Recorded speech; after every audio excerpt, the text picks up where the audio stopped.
can have craziest ideas about an ideal life partner, and actresses are no exception. Shruti Hassan recently spoke her mind out about the kind of guy she wants in her life. She said that the very idea of wedding freaks her out, but if at all she has to choose her life partner sometime later in life, he should be like sambar rice. Crazy as it sounds, Shruti loves only two dishes as a matter of fact. One sambar rice and the other Japanese sushi.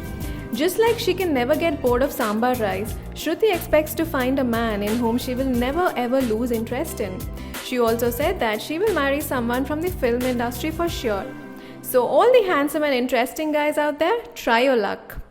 100 సినిమా Legend లయను ఇంకా వచ్చే పిక్చర్లకు అన్నింటికంటే ఇంకా బ్రహ్మాండంగా వచ్చి అది 400 రోజులు కాదు 1000 రోజులు ఆడాలి, 3 సంవత్సరాలు ఆడాలి. అలాంటి బ్రహ్మాండమైన స్టోరీ తయారు చేయండి.